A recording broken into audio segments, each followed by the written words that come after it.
Bismillahirrahmanirrahim. Assalamualaikum warahmatullahi wabarakatuh. Ini kita ada kabar dari Fakta Kini.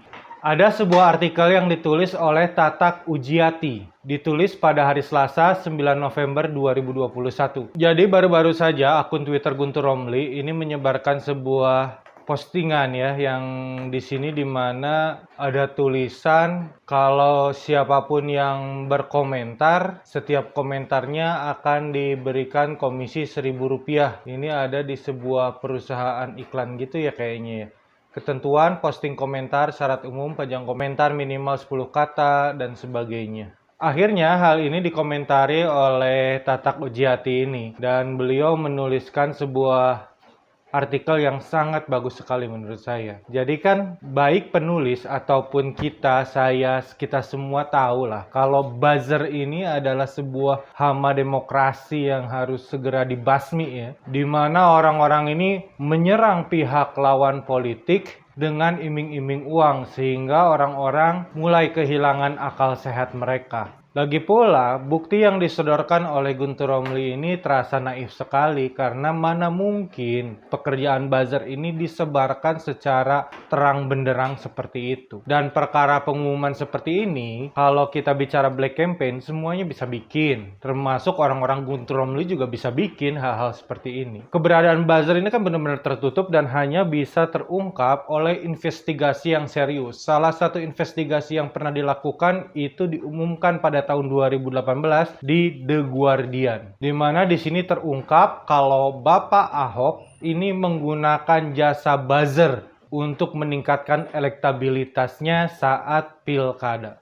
Sebenarnya hoax atau fitnah seperti ini pernah dilakukan juga oleh orang-orang semacam Guntur Romli ini.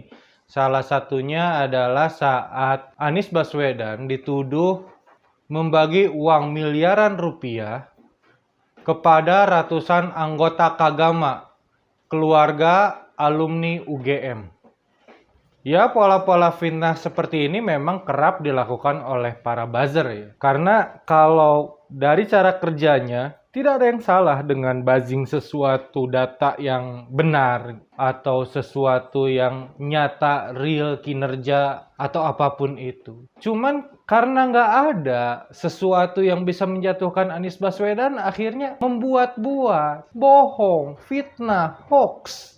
Dan sebenarnya kalau misalkan dia tidak bisa menjatuhkan Anies dengan katakanlah data-data asli yang membeberkan kelemahan-kelemahan Anies Baswedan, kecacatan-kecacatan dalam kinerja Anies Baswedan, bisa dikemukakan data-data yang mengangkat calon-calon mereka. Tapi kan mereka juga tidak melakukan itu. Jangan-jangan emang nggak ada datanya. Jangan-jangan emang nggak ada prestasinya. Jadi udahlah, kita sebagai umat Islam jangan ngikutin cara-cara mereka. Seandainya mereka memfitnah Anies Baswedan, ya tinggal kita counter saja dengan data yang baik dan benar. Seperti yang selama ini dilakukan oleh komandan, ya nggak? Tidak perlu kita mereka-reka data, membuat fitnah-fitnah dan sebagainya. Karena ya dalam Islam jelas sekali, kalau fitnah ini dosanya lebih besar daripada pembunuhan.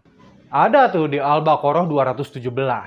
Lalu ada juga di hadis yang berbunyi, "Inginkah kalian aku beritahukan manusia terburuk di antara kalian?" Rasulullah bertanya seperti itu kepada para sahabat. Para sahabat menjawab iya. Lalu Rasulullah melanjutkan, yaitu orang-orang yang kesana kemari menyebar fitnah, yang memecah belah di antara orang yang saling mencintai dan meniupkan aib kepada orang yang tidak berdosa atau bersalah. Ya, kalau dia tidak bersalah tapi akhirnya diberikan aib, ya aibnya dibuat-buat. Akhirnya ini disimpulkan maksudnya adalah fitnah.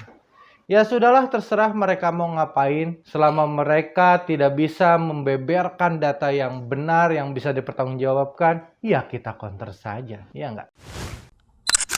Sejak beberapa bulan yang lalu, dengan berbekal tanah wakaf sebesar 3.000 meter persegi, Yayasan Sahabat Al-Quran atau biasa yang disebut dengan Sahal, lembaga tahfidz yang berlokasi di Bandung, berencana akan melakukan pembangunan pusat dakwah Al-Quran terbesar di Jawa Barat. Lokasinya pun cukup strategis di daerah Jatinangor, berdekatan dengan kampus-kampus yang ada di sana. Di lokasi tersebut insya Allah akan dibangun pondok pesantren tahfidz Al-Quran yang modern, sekaligus juga komplek para asatidz Al-Quran. Hingga Masjid Agung yang akan dibangun untuk kita nanti melakukan mabit dan itikaf 10 hari terakhir di bulan Ramadan. Dengan berdirinya pusat dakwah ini, maka Yayasan Sahabat Al-Quran memiliki harapan yang besar untuk mencetak 1000 penghafal Al-Quran. Dan semoga target itu segera tercapai. Dan menurut saya, inilah kesempatan yang luar biasa bagi kita semua, bagi para sahabat semua, untuk menggali mata air amal jariah kita yang terus mengalir hingga puluhan, ratusan, bahkan ribuan tahun ke depan. Jika sahabat tertarik untuk mewujudkan impian mereka, sahabat bisa menyalurkan bantuannya melalui rekening ini. Dan tentu diharapkan juga sahabat dapat mengkonfirmasikannya ke nomor yang ini. Jazakallahu khairan katsiro. Selamat beramal.